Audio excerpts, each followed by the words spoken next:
गणपतिये हर हर। 1992 से लेकर के 2005 के बीच में आरजेडी शासन के समय में बिहार के अंदर 30,000 से अधिक अपहरण की घटनाएं घटित हुई थी।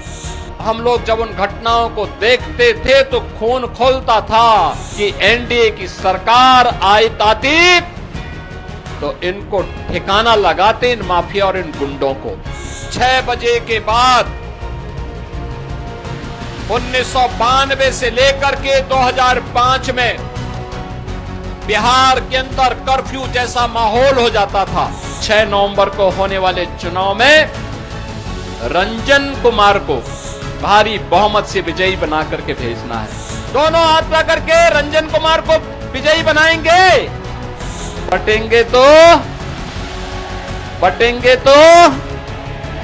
एक रहेंगे तो सेफ रहेंगे, एक रहेंगे सेफ रहेंगे। उत्तर प्रदेश के मुख्यमंत्री योगी आदित्यनाथ ने बीजेपी प्रत्याशी यानी कि एनडीए प्रत्याशी रंजन कुमार के समर्थन में चुनावी सभा की है। आप तस्वीरें देख सकते हैं किस तरीके से रंजन कुमार के समर्थन में चुनावी सभा की गई है। इस दौरान भीड़ भी देखने को मिली, तमाम लोग मौजूद थे और हजारों की भीड़ थी। इस दौरान योगी आदित्यनाथ ने मंच से क्या कुछ कहा है, बटेंगे तो कटोगे, तो कई बातें कही गई है। साथ ही साथ ये भी कहा है उत्तर प्रदेश में माफियाओं को जहन्नुम में पहुंचाने का काम किया है। उत्तर प्रदेश में माफियाओं को जहन्नुम में पहुंचाने का काम किया। वहीं पहले क्या स्थिति थी, शाम के 6 बजे के बाद निकलते थे क्या लोग, तमाम बातें कही हैं और बीजेपी प्रत्याशी के समर्थन में वोट देने की अपील कही है। तो क्या कुछ कहा है उत्तर प्रदेश के मुख्यमंत्री योगी आदित्यनाथ ने, साथ ही साथ बीजेपी प्रत्याशी रंजन कुमार मंच से क्या कुछ कह रहे हैं, पहले आप वो सुन लीजिए। यहाँ उपस्थित हमारे मुजफ्फरपुर के सभी जनता की ओर से आदित्य योगीनाथ जी का हार्दिक स्वागत करते हैं, अभिनंदन करते हैं। एक बार जोरदार ताली लगा करके इनका अभिनंदन कीजिए। भाइयों एवं बहनों, आज ये यहाँ मुझे आशीर्वाद देने के लिए आए हैं और आज आप लोग भी इनको सुनकर जाएंगे। और 6 तारीख को 2 नंबर पर कमल निशान है, उस कमल निशान का बटन दबा करके मुजफ्फरपुर से कमल के फूल को खिलाना है। और भाइयों एवं बहनों, हम आज यही अपील करना चाहते हैं कि आपका शहर, जो शहर 5 वर्षों से अस्वस्थ है, आज मोदी जी और योगी जी के आशीर्वाद से पनपने जा रहा है। तो आप लोग मोदी जी को और योगी जी को आशीर्वाद हमको देंगे ताकि हम यहां से चुनाव जीतकर बिहार में जाकर इनके यहां मुजफ्फरपुर के प्रतिनिधित्व कर सके। हम समझ रहे हैं कि आप सभी लोग योगी जी को सुनना चाह रहे हैं, तो हम आप लोगों के बीच में बाधा नहीं बनना चाहते हैं और हम चाहते हैं कि आप उनको सुने। एक बार बोलिए, योगी आदित्यनाथ जिंदाबाद, योगी आदित्यनाथ जिंदाबाद, भारतीय जनता पार्टी जिंदाबाद।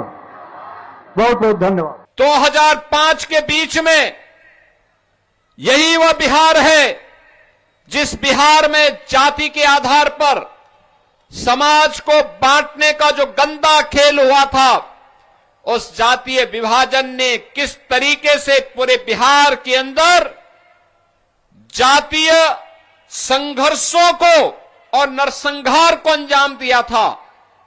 अकेले आरजेडी के शासन काल में 60 से अधिक जातीय नरसंहार की दुर्दांत घटनाएं घटित हुई थी। पर्व और त्योहारों के पहले दंगों की आड़ में पर्व और त्योहार के उत्सव और माहौल को दूषित कर दिया गया था। हर जाति की अपनी जात आर्मी बन गई थी। अपहरण एक उद्योग बन चुका था। 1992 से लेकर के 2005 के बीच में आरजेडी शासन के समय में बिहार के अंदर 30,000 से अधिक अपहरण की घटनाएं घटित हुई थी। कोई व्यापारी, कोई जमींदार, कोई उद्यमी, कोई डॉक्टर, कोई इंजीनियर बिहार के अंदर सुरक्षित नहीं था।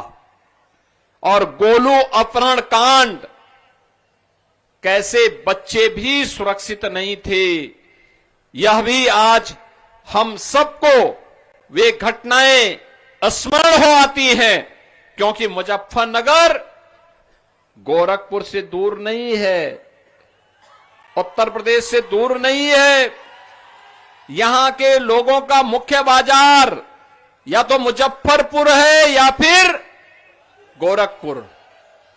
और हम लोग जब उन घटनाओं को देखते थे तो खून खौलता था कि एनडीए की सरकार आती तो इनको ठिकाना लगाते, इन माफिया और इन गुंडों को। और बहनों और भाइयों, उस समय क्या स्थिति थी? 6 बजे के बाद 1992 से लेकर के 2005 में बिहार के अंदर कर्फ्यू जैसा माहौल हो जाता था। और तब पटना हाई कोर्ट ने टिप्पणी की थी कि सरकार का संचालन गुंडों के द्वारा किया जा रहा है, नौजवानों के साथ खिलवाड़ होता था, पेपर लीक एक धंधा हो गया था, और गरीबों को तो राशन नहीं मिल पाता था, लेकिन जानवरों का राशन भी चारा घोटाले के नाम पर 900 करोड़ का चारा घोटाला इसी बिहार की धरती में हुआ था। बहनों और भाइयों, कोई आईएएस, कोई आईपीएस, कोई आईएफएस बिहार में कार्य करने को तैयार नहीं था, क्योंकि उस समय के मुख्यमंत्री के पीकदान को कौन अधिकारी लेकर के ढोए, ये तो बिहार की पहचान हो गई थी। तो बिहार के डीजीपी को मुंशी बोल करके बुलाते थे, चीफ सेक्रेटरी को बाबू बोल करके बुलाते थे। बिहार की पहचान आरजेडी और कांग्रेस ने के इस नापाक गठबंधन ने तार तार करके रख दिया था। बिहार के नौजवानों के सामने पहचान का संकट। बिहार के अन्नदाता किसान प्लान करने के लिए मजबूर हो गए थे, कोई उद्यमी उद्यम लगाने को तैयार नहीं था, व्यापारी प्लान करने के लिए तैयार बैठा हुआ था। और बिहार के अंदर विकास के कार्यों के लिए जब कोई व्यक्ति कहता था कि सड़क बननी चाहिए, तो लोग कहते थे नहीं नहीं सड़क मत बनाओ, सड़क बनेगी तो ऐसा ना हो कि तुम्हारे गलत कार्यों को रोकने के लिए पुलिस आ जाएगी, यही तो बोला जाता था ना बिहार के पास। लेकिन बहनों और भाइयों, जो बिहार के अंदर उस समय था, जातीय हिंसा, रोड चोरी, तालाब चोरी, पुल चोरी, बूथ चोरी, ये आरजेडी का मॉडल था बिहार का। आरजेडी यही करती थी। ये लोग बिहार के अंदर किस प्रकार का माहौल पैदा किए थे? खानदानी लुटेरों ने खानदानी माफियाओं को जन्म दिया, और वही फिर से ये लोग दोहराना चाहते हैं। आज जब बिहार अपने गौरव की पुनर्स्थापना के लिए एनडीए की डबल इंजन की सरकार प्रधानमंत्री मोदी जी के नेतृत्व में और बिहार में नीतीश बाबू के नेतृत्व में बिहार जब अपनी पहचान को फिर से स्वर्णिम बिहार के रूप में बनाने के लिए तेजी के साथ आगे बढ़ा है, तो इन लोगों को अच्छा नहीं लग रहा है। क्या नहीं है आज बिहार में? कनेक्टिविटी, सड़क की कनेक्टिविटी, 4 लेन, 2 लेन, सिंगल लेन की सड़कें, रेलवे की कनेक्टिविटी, एयर कनेक्टिविटी। मुझे याद है 2020 के पहले एक बार मैं गोरखपुर से दरभंगा की तरफ जा रहा था, 12-14 घंटे लगे थे। और बहनों और भाइयों, आज मैं लखनऊ से चला हूं, मात्र 45 मिनट में मैं दरभंगा पहुंच गया। एयर कनेक्टिविटी, इनलैंड वाटरवे यानी जल मार्ग की सुविधा, हल्दिया से पटना होते हुए अयोध्या तक और प्रयागराज तक जल मार्ग की सुविधा भी बिहार के अन्नदाता किसानों की उपज को, यहां के मखाना को दुनिया के मार्केट तक पहुंचाया जा सके, सस्ते में पहुंचाया जा सके और मुनाफा यहां का व्यापारी और यहां का किसान कमा सके। मखाना बोर्ड का निर्माण करने के साथ ही जल मार्ग की सुविधा, कार्गो की सुविधा, ड्राई पोर्ट की सुविधा और बिहार और उत्तर प्रदेश के साथ बेहतर कनेक्टिविटी हो सके, इसके लिए तो हमारे परिवहन मंत्री वे बिहार के ही रहने वाले हैं। उत्तर प्रदेश मंत्री उत्तर प्रदेश में है, रहने वाले बिहार के हैं और इसीलिए कैंप कर रहे हैं कि बिहार की कनेक्टिविटी को बेहतर बनाने के लिए अब उत्तर प्रदेश से भी योगदान देंगे। और इसलिए बहनों और भाइयों, आज मैं आपके पास आया हूं कहने के लिए, आज बिहार के पास आईएम है, एम्स है, मेडिकल कॉलेजेस की श्रृंखला है, इंजीनियरिंग कॉलेजेस की श्रृंखला है। आज बिहार में विकास का वह सब कार्य हो रहा है जो बिहार के नौजवानों के सामने एक नई पहचान उन्हें प्रदान कर रहा है। अन्नदाता किसान को प्रधानमंत्री किसान सम्मान निधि का लाभ मिल रहा है, व्यापारी को व्यापारी सुरक्षा की गारंटी मिल रही है, उद्यमी को निवेश की गारंटी मिल रही है और बिहार आज बेहतर और स्वर्णिम बिहार की मौर्य काल की याद को फिर से स्मरण कराते हुए अपने उस गौरव के साथ आगे बढ़ रहा है जिस बिहार ने कवि महात्मा बुद्ध को ज्ञान प्रदान किया था, जिस बिहार ने महावीर जैन को जन्म दिया था, जिस बिहार में महाराज कामेश्वर सिंह जैसे राजाओं ने शासन व्यवस्था को शिक्षा के साथ, संगीत के साथ, संस्कृति के साथ, कला और अध्यात्म के साथ जोड़ने का काम किया था। ये वही धरती है जहां पर मिथिला और भोजपुरी संस्कृति को छठ गीतों के माध्यम से पद्म पुरस्कार से सम्मानित शारदा सिन्हा ने वैश्विक पहचान दिलाने का काम किया था। ये वही बिहार को उसकी पहचान दिलाने का काम हो रहा है जिस बिहार को आरजेडी ने पहचान का मोहताज बनाया था, अपराध के गढ़ के रूप में स्थापित किया था। आज बहनों और भाइयों, 2020 में जब मैं आया था तब मैंने कहा था ना कि अब नारा नहीं, अब हकीकत बनेगा कि रामलला हम आएंगे, मंदिर वहीं बनाएंगे। अयोध्या में राम मंदिर बन गया ना, कोई संदेह है क्या? और अब तो सीतामढ़ी में भी मां जानकी का भव्य मंदिर का निर्माण हो रहा है। आप मुझे बताओ, ये मंदिर का निर्माण क्या लालू एंड कंपनी करती क्या? क्या ये लोग करते क्या? क्या आरजेडी करती? क्या कांग्रेस करती? क्या समाजवादी पार्टी करती? ये तो मोदी जी के नेतृत्व में एनडीए ही ये काम कर सकता है। विरासत का भी सम्मान और विकास भी और सुरक्षा भी और समृद्धि भी, यानी विकास और विरासत भी, समृद्धि और सुरक्षा भी, ये केवल एनडीए दे सकता है। देश के अंदर मोदी जी, बिहार के अंदर नीतीश बाबू के नेतृत्व में काम तेजी के साथ आगे बढ़ रहा है और स्वर्णिम बिहार की ओर हम आगे बढ़ रहे हैं। और बहनों और भाइयों, यही कहने के लिए मैं आपको याद दिलाने के लिए आया हूं। आपने गांधी जी के 3 बंदरों की बात सुनी होगी ना, सुना है ना? गांधी जी के 3 बंदर थे, लेकिन गांधी जी ने उनको सिखाया था बुरा मत देखो, बुरा मत सुनो और बुरा मत बोलो। लेकिन आज इंडी गठबंधन का जो महागठबंधन बना है, अपनी ठगी के महाजाल को फैलाने के लिए इनके 3 बंदर पप्पू के रूप में, टप्पू के रूप में और अप्पू के रूप में पूरे बिहार को फिर से पहचान के संकट के दौर से गुजारने का काम कर रहे हैं। एक सच बोल नहीं सकता, एक सच सुन नहीं सकता और एक सच देख नहीं सकता।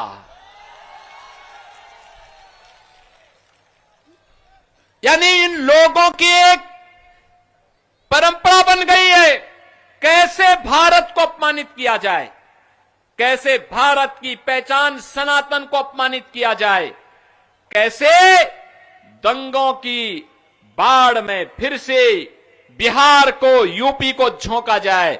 हमने तो माफिया का उपचार कर दिया है और ऐसा उपचार किया है, ये बुलडोजर है ना, ये यूपी के अंदर माफिया को चांप चांप करके हाँपने के लिए मजबूर कर दिया है।